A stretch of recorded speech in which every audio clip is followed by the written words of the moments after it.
Okay, let's move on. And අපි නම් කතා in front of කියන preposition එක. හරි. What is the meaning? The in front of කියන අපි අදහස් කරනවා යම් කිසි දෙයක් ඉදිරියෙන් කියන තේරුම. In front of. අපි in front of opposite කියන preposition දෙකම එක සමා තේරුමක් අපිට ගොඩක් වෙලාවට ඉංග්‍රීසි තුන මේක භාවිත කරනවා. එතකොට in front of කියකින් කියනවා ඉදිරියෙන්. යම් කිසි දෙයක් ඉදිරියෙන් තව කර එකක් තියනවා කියන අදහස තමයි මේ in front of කියකින් කියන්නේ. හරිද? දැන් උදාහරණයක් මෙන්න මෙහෙම ගමුකෝ. කියනවා මෙන්න මෙහෙම. මම ඔයාලට මේක උදාහරණයකින් පෙන්නනවා. මෙහෙම ගන්නකො. දැන් මෙහෙම හරි. මෙහෙම දැන් මෙතන මේ තියෙන්නේ නිකන් හිතන්නකො මේ වාහනයක යනවා කියලා. කෝච්චියක වගේ. හරියට කෝච්චියක යනවා. හරිද? ඒතර කෝච්චියක යනකොට කෝච්චියක තුන් දෙනෙක් යනකොට දැන් මෙතන මේ එක සීට් එකක් තියෙනවා නේ. නිකන් සීට් එක නිකන් හරි මේ සීට් එකේ වාඩිලා ඉන්නවා කෙනෙක්. මේ කවුද? මෙයා තමයි මෙයාට කියනවා B කියලා. මේ ඉන්නේ B. හොඳට බලන්න පින්තූරේ පේනවනේ B. හරිද? ඊට පස්සේ මෙතන තව සීට් එකක් තියෙනවා. දැන් මේ B ඉන්නේ.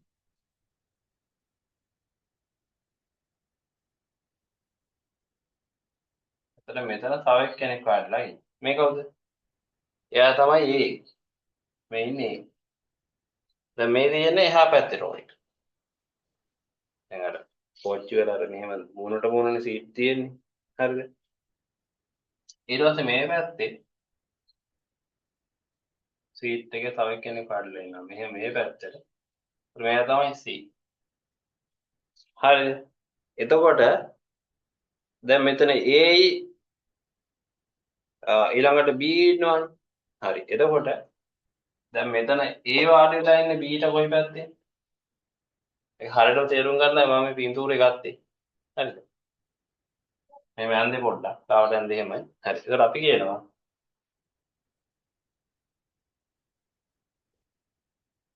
A is sitting. A වාඩිලා ඉන්නවා. A is sitting in front of me. අන්න ඒ වල A is sitting in front of B. ඒ වාඩිලා ඉන්නේ කොහෙද උඩ? මේ B එකේ ඉස්සරහින් තමයි වාඩිලා ඉන්නේ. හරිද? ඊට පස්සේ අපි කියනවා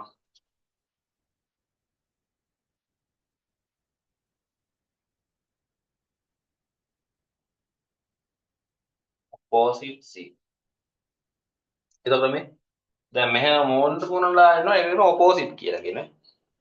opposite. ඊට පස්සේ C වාඩිලා ඉන්නේ ඒට opposite පැත්තේ ඉන්නේ. හරි. අපි කියනවා C is sitting opposite A කියලා කියනවා. හරි මේක පොඩි රෆ් ෂීට් එකක් පොඩි රෆ් නෝට් එකක් දාලා පොඩි රෆ් පාර්ට් එකක් දාලා මේ ටික ලියාගන්න. මම මේක කියලා දෙන්නම්. මේකයි ඊටු ටිකක් මම කියලා දෙන්නම්.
හරි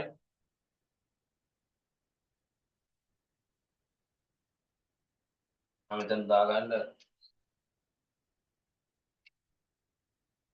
පෝසි දාගන්න පුළුවන්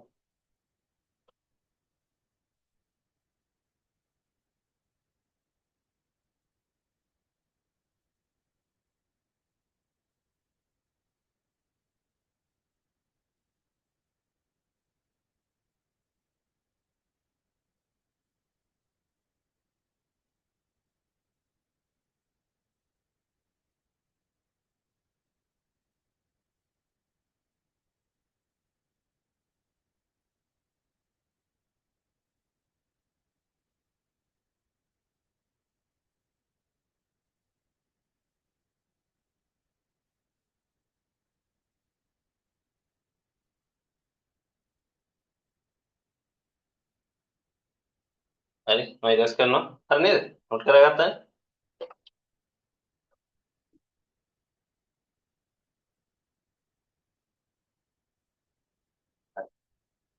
එතකොට මේක තමයි in front of සහ opposite භාවිත කරන විදිය දැන් ඔයාලට in front of කියන එකට සාම්පලයක් මම පෙන්නන්නම් දැන්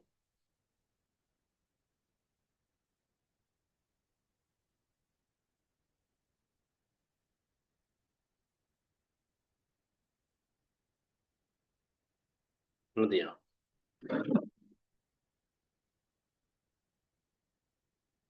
හරි මෙතන in front of එතකොට in front of කියන preposition එක භාවිත කරන විදිහ ඒ කියන්නේ අපි දායලා තියෙන ස්ථාන තමයි මේ තියෙන්නේ a hut is in front of the tree a car is in front of the house a boy is in front of the car an ox is in front of the cart a chair is in front of the umbrella a rat is in front of the cat ඉදිරියෙන් කියලා අහනවද ප්‍රතින් කියන්නේ හැම දෙයක් ඉදිරියෙන් හරි දැන් මෙතනට අපිට there is a කියන එක දාන්නත් පුළුවන් there is a hut in front of the tree ගයක් hut එකක් තියෙනවා ගහ ඉදිරියේ දැන් මේ කෙටිය මෙතන දාලා තියෙන්නේ එතකොට behind කියලා කියන්නේ ඒකෙම විරුද්ධ වචනය behind කියන්නේ පිටුපසින් trees behind the hut නේ ගහක් තියෙනවා hut එකට පිටුපසින් behind කියන්නේ පිටුපසින් in front of කියන්නේ ඉදිරියේ behind කියන්නේ පිටුපසින් ඒතර අපි ගත්තොත් එහෙම මෙන්න මෙහෙම උදාහරණ කීපයක් ලියන්නම් එතකොට ඔයාලට ඒක නෝට් කරගන්න ලේසියිද අපි කියමු එහෙම there is a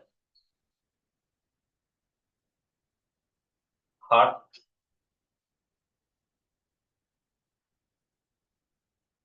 in front of the tree කියලා hut එකක් තියෙනවා ගහට ඉස්සරහින් හරිද දැන් මේක අපි දෙන දාලා කිව්වොත් එහෙම කියනවා the car is අපි තාම මෙහෙම car නෙමෙයි මේක නැත්නම් අපි තාම මෙහෙම අපි කියනවා the bank is in front of the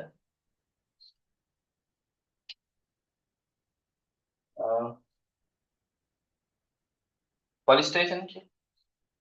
එතකොට අපි තාම බැංකුව තියෙන්නේ पोस्ट ऑफिस हाँ पोस्ट ऑफिस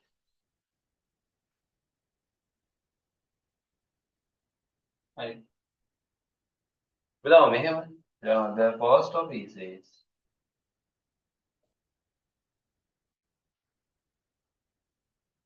opposite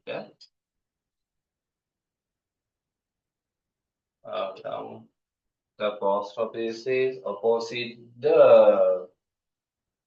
bookshop කියලා bookshop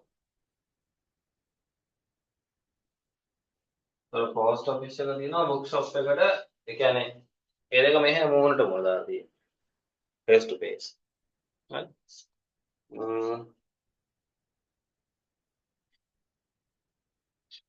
දැන් මේකේ නැති උදාහරණ මම මේ ගත්තේ හරිද ඒවා මෙහෙම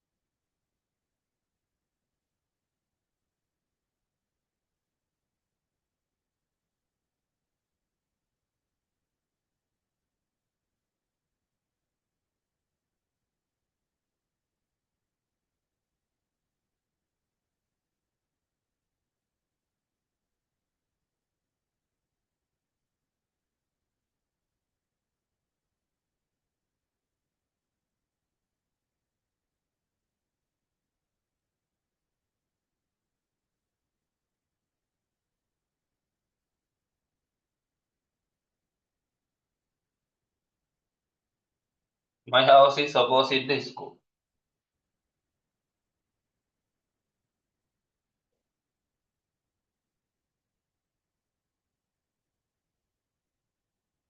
අතට මගේ එකේ තියෙන්නේ කෝලෙට ඉස්සරහයි my house is opposite the school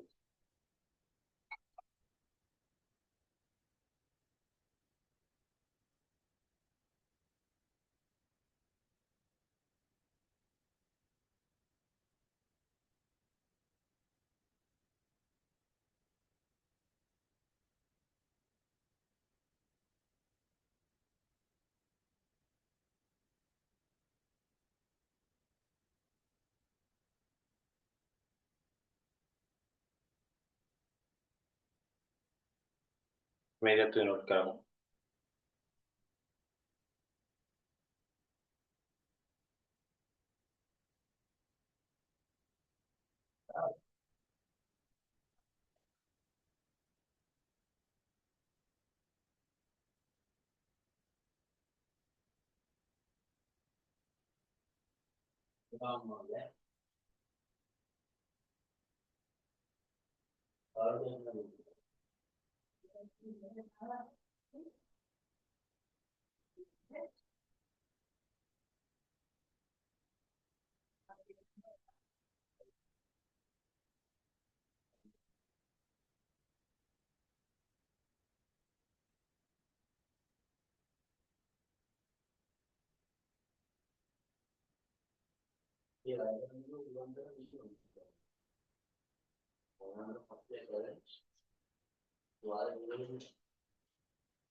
හරිනේ. නොට් කරගත්තා නේද? අපි දැන් ප්‍රිපෝසිෂන් මෙතන ඡාන කරනවා අපිට කතා කරන්නේ. දැන් මෙහෙමයි. මේ පාඩම මේ අද හෙට ඒ කියන්නේ අද දවසයි ඊට පස්සේ දවසයි එහෙම ඉවර කරන්න පුළුවන් එකක් නෙවෙයි. ෂෝට් ටර්ම් ස්වීට් ගහලා දාන්න පුළුවන් පාඩමක් නෙවෙයි. මොකද ප්‍රිපෝසිෂන් ගණනාවක් තියෙනවා. ඉතින් ඔක්කොම කියලා දෙන්න ටයිම් එකක් නැහැ. මම ඔයාලට මේ බොහොම පුළුවන් උපරිම ප්‍රමාණයක් තමයි කොහොම කෙටි කාලෙකින් කියලා දෙන්න උත්සාහ කරන්නේ උදාහරණ එක්ක. එතකොට මේක නිකන් ලියන ඉන්න වැඩක් නෑ. එක්සැම්පල් එකක් අනිවාර්යෙන්ම එකක් හරි දැනගෙන ඉන්න ඕනේ. මේක යූස් කරන්නේ මේකත් එක්ක කියන අදහස. නැතුව නැත්නම් දන්නේ නැහැ කොහොමද ඇප්ලයි කරන්න මෙහා කියලා. හරි. එතකොට ගණනාව දැන් ඉංග්‍රීසි වල ප්‍රිපෝසිෂන් සාමාන්‍ය 20 ප්‍රමාණයක් අපි එදිනදා ජීවිතය තුළ භාවිත කරනවා. ඒක සමහර ප්‍රිපෝසිෂන් තියෙනවා කන්ජන්ක්ෂන් විදිහට අපි බිෆෝර් ආෆ්ටර් වගේ වගත් ඒවා අපිට කන්ජන්ක්ෂන් එකක් විදිහට යූස් කරන්නත් පුළුවන්. එයා ප්‍රිපෝසිෂන් එකක් යූස් කරන්නත් පුළුවන්. ඒ දෙකේම ඇප්ලයි වෙනවා. හරි. එතකොට ඒ විතරේ ගත්තොත් ප්‍රිපෝසිෂන් ගණනාවක්ම ඉංග්‍රීසි වල තියෙනවා. ඉතින් ඔක්කොම අපි අද කතා කරන්න බලාපොරොත්තු වෙන්නේ නැහැ. අර එක්සෑම් එකට ගොඩක් දුරට එන සහ අපේ ඉංග්‍රීසි දැනුමට අපිට භාවිත කරන්න අවශ්‍ය කරන ඒවා තමයි අපි රසයේ කතා කරන්නේ. හරි. යනවා බිහයින්ඩ් කියන එක. දැන් ඔයා එතකොට මේ පටල ගන්න එපා දරුවෝ මේ ඉස්සර මම අර බිසයිඩ් කියලා කියලානේ. බිසයිඩ් එකයි බිහයින්ඩ් එකයි දෙකක් ඈ. හරි. එතකොට බිහයින්ඩ් කියන්නේ මොකක්ද? බිහයින්ඩ් කියන්නේ in front of කියන එක opposite. ඒ කියන්නේ විරුද්ධ වචනේ. බිහයින්ඩ් කියන්නේ පිටුපසින් කියන. පිටුපසින්. අපි කියන මෙහෙම.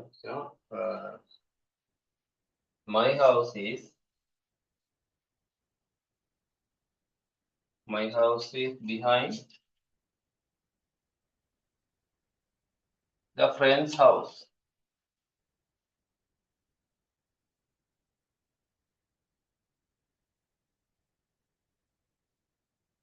මේ කියනවා මගේ ගේ තියෙන්නේ යාළුවාගේ පිටිපස්සේ.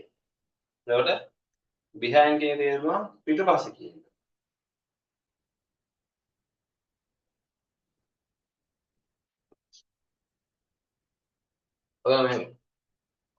Police station is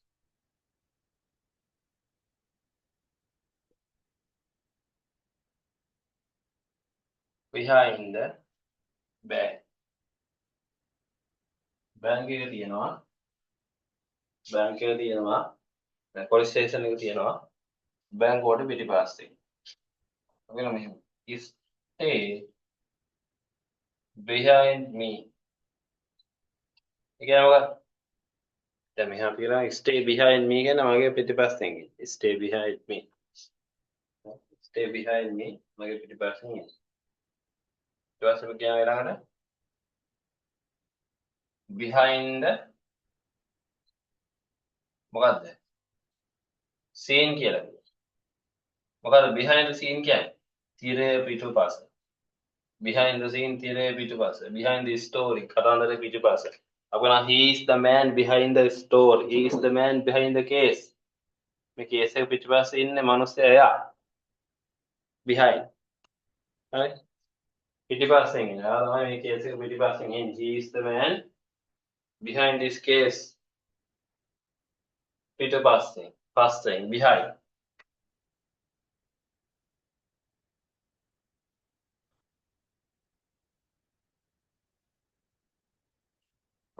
He parked his car behind mine. ඔහුගේ කාර් එක පාක් කරා මගේ කාර් එකට පිටිපස්සේ.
Okay.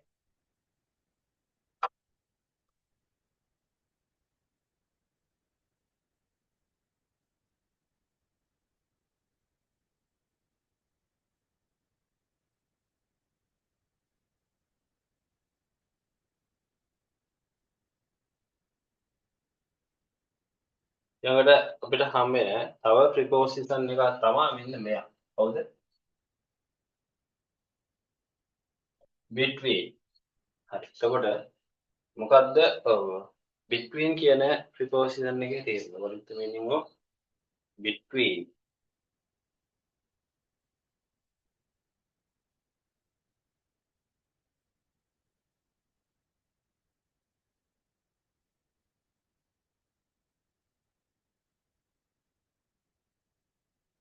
කියනවා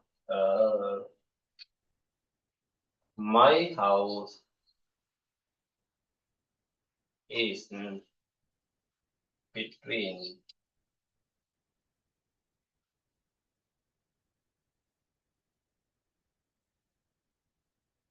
John's and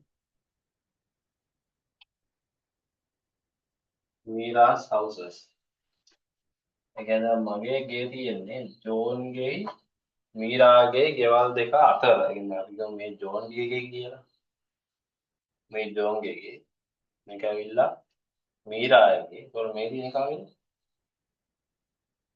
මගේ ගේ. my house. එතකොට මේ දෙක අතර තමයි මගේ ගේ තියෙන්නේ. between. හරි? between. අපි කියනවා the ball is between the boxes කියලා. ඒ කියන්නේ අපි ගන්නවා මෙන්න මෙහෙම බොක්ස් එකක් ගන්නවා ඊළඟට තව බොක්ස් එකක් කොහොම ගන්නවා ඒකට මෙන්න මේ දෙක මැද තියෙනවා බෝල් එක. ඒක බෝල් තියෙන්නේ කොහෙද? මේ බොක්සස් දෙක මැද්දේ.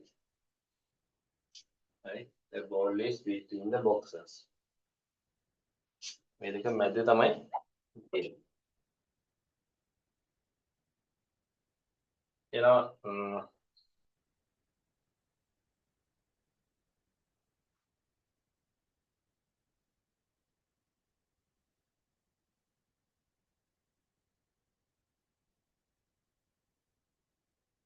there was a cyclist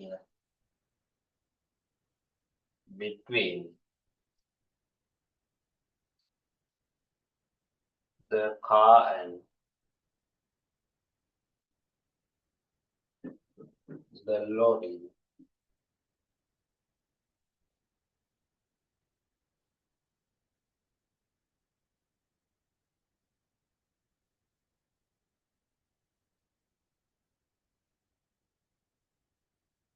ඒ කියන්නේ සයික්ලිස්ට් කියන්නේ ආපදිකරුවෙක් එහෙම නැත්නම් යතුරුපැදිකරුවෙක් බයික් එක කෙනෙක් කියමු. ආපදිකරුවෙක් කියමු. හිටියා කාර් එකයි ලොරිය අතර. between the car and the lorry when the accident happened. අනතුර වෙද්දී කාර් එකයි ලොරිය අතර මැද්දේ බයිසිකල් කරුවෙක් හිටියා.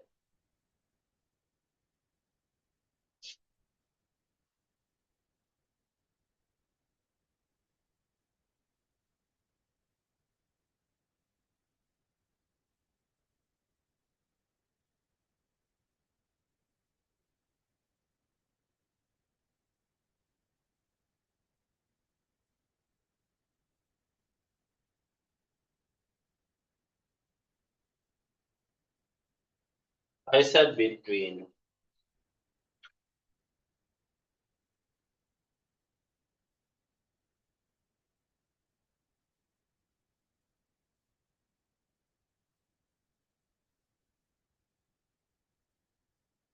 My two best friends. මම වාඩි වුණා. මගේ හොඳම යාළුවෝ දෙන්න මැද. මේ ඉන්නේ යාළුවෙක්. මේ ඉන්නේ යාළුවෙක්. මේ ඉන්නේ ඔයා. හරි. දැන් මෙතන අපි ගත්තොත් එහෙම මේ තියෙන්නේ කාර් එක ඊට පස්සේ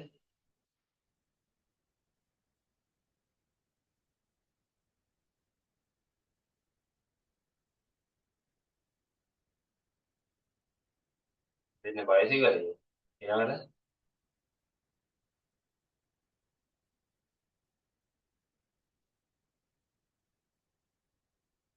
මෙතන ලොරි. ඒතකොට දැන් බයිසිකලේ තියෙන්නේ මේ කාර් එකයි ලොරියයි මැද. මේ ඉන්නේ ඔයා. ඉන්න මැද. ඒතර මේ දෙකක් අතර කියන අදහස තමයි මේ between කියන conjunction එකෙන් මේ preposition එකෙන් දාස් කරන්නේ.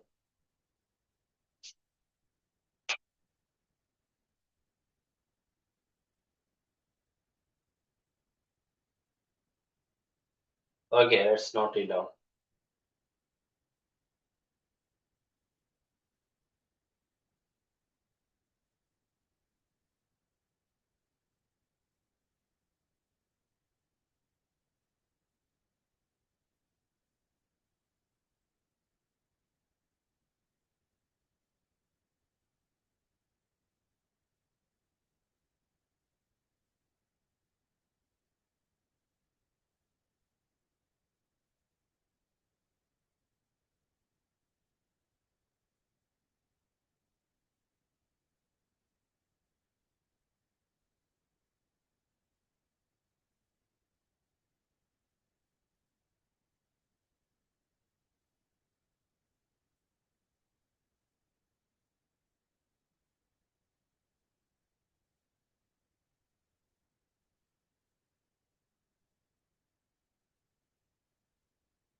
හරි එතකොට අපි දැන් preposition ගණනාවක් කතා කරා. එතකොට conjunctions ටික පිළිබඳව ඒක සාකච්ඡා කරලා තියෙන්නේ.